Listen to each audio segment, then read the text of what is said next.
Fala, família de Cristo, seja bem-vindo para mais uma devocional aqui do canal Siga na Cruz. Espero que todos estejam muito bem. Bom, hoje nós vamos tratar o capítulo 8 de Marcos, versículo 22 até o versículo 30, tá bom? Antes da gente ir para a nossa devocional, eu quero pedir para você se inscreva aqui no canal, tá bom? Dá essa confiança para nós, se inscreva, não deixe para o final que você vai acabar esquecendo. E aperta já o joinha, tá bom? Para você também não esquecer no final. Então, bora para o texto de Marcos 22, capítulo 8, do verso 22 ao verso 30. O texto diz o seguinte: Então eles chegaram a Betsaida e lhe trouxeram um cego, rogando-lhe que o tocasse. Jesus, tomando o cego pela mão, levou-o para fora da aldeia, aplicando-lhe saliva aos olhos, impondo-lhe as mãos. Perguntou: Vês alguma coisa? Este, recobrando a vista, respondeu: Vejo os homens, porque como árvores os vejo andando. Então novamente lhe pôs as mãos nos olhos, e ele, passando a ver claramente, ficou restabelecido, e tudo distinguia de modo perfeito. E mandou Jesus embora para casa, recomendando-lhe: Não entres na aldeia. Então Jesus e os seus discípulos partiram para as aldeias de Cesareia de Filipe. E no caminho perguntou-lhes: Quem dizem os homens que sou eu? E responderam: João Batista, outros Elias, mas outros algum dos profetas. Então lhes perguntou: Mas vós, quem dizes que eu sou? Respondendo, Pedro lhe disse: Tu és o Cristo. Advertiu-os Jesus de que ninguém dissesse tal coisa a seu respeito. Mas nossa a primeira pergunta padrão que nós sempre fazemos é: o que o texto fala sobre Deus? Primeiro ponto, eles chegaram em Betsaida. Jesus tomou um cego pela mão, colocou saliva nos olhos dele e fez uma pergunta que era: Vês alguma coisa? E depois Jesus colocou de novo novamente a mão nos olhos e curou aquele homem. Jesus mandou ele para casa sem entrar na aldeia. Partiram para Cesareia de Filipe.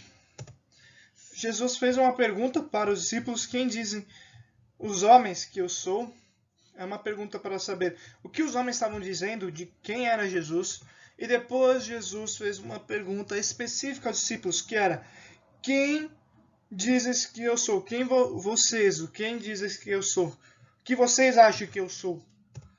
E ele fez uma advertência que ninguém dissesse tal coisa a seu respeito. Dissesse publicamente tal coisa a seu respeito. Então foi isso que aconteceu nesse trecho. Chegaram a Betsaida, Jesus tomou o cego pela mão, colocou saliva nos olhos dele, colocou a mão sobre os olhos, fez a pergunta se estava vendo. Depois Jesus curou aquele homem, mandou ele ir para casa sem entrar pela aldeia. Partiram para Cesareia de Filipe, fez uma pergunta que era o que os homens estavam achando quem Jesus era. Depois fez uma pergunta específica para os discípulos, quem os discípulos achavam que Jesus era, e fez uma advertência para que ninguém dissesse tal coisa a seu respeito. Que o texto fala sobre o homem. Primeiro, levaram um cego para Jesus, trouxeram um cego lhe rogando que o tocasse para curar. Lembrando que esse tocar é muito enfático aqui no Evangelho de Marcos, que a gente já viu várias vezes, que simplesmente as pessoas pediam para tocar, nem Jesus tocar na pessoa, mas só a pessoa tocar nas vestes de Jesus, e ela ficava curada. Então eles queriam que no mínimo deixasse o homem tocar as vestes de Jesus, mas aqui eles pedem que Jesus o tocasse. O cego teve a visão restabelecida.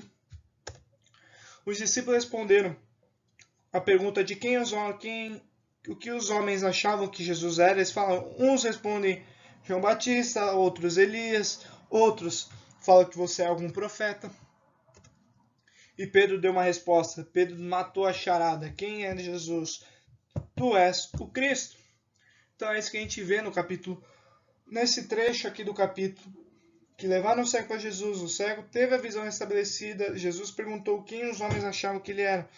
E eles responderam, alguns João Batista, outros Elias, e outros acham que você é algum dos profetas. E Pedro dá a resposta certeira, tu és o Cristo.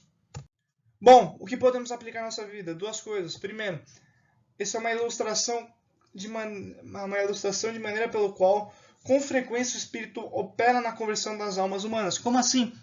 Jesus coloca a mão e abre os olhos. Paulo fala que antes, no momento da conversão dele, ele fala que antes ele só conhecia Cristo de ouvir falar, mas agora os olhos veem, porque as escamas foram tiradas. É dessa forma que o Espírito Santo opera nas conversões das almas humanas. Paulo confirma, tem uma referência que podemos fazer a forma que o Espírito Santo cura e fazendo paralelo de como Jesus curou esse cego. E a segunda coisa é que vemos uma enorme variedade de opiniões a respeito de Cristo. Isso não é só no tempo de Jesus, mas hoje nós vemos isso com uma frequência absurda. Pessoas falando que Cristo é uma ideia, que Cristo é um exemplo de uma pessoa boa, de Cristo ama todo mundo, e blá blá blá. E você vê várias interpretações do que Cristo é e o que ele faz. E isso a gente vê de forma muito grande nos dias de hoje. Bom, é isso mais ou menos que podemos aplicar nas nossas vidas, que nós vemos desse trecho desse capítulo 8, que podemos aplicar nas nossas vidas. Não esqueça de colocar nos comentários o que mais você viu no texto. Não esqueça de compartilhar com seus amigos no WhatsApp, Instagram e Facebook. Siga a gente no nosso Instagram, tá bom? O link tá aqui embaixo. E se inscreva no nosso canal. E até a próxima devocional.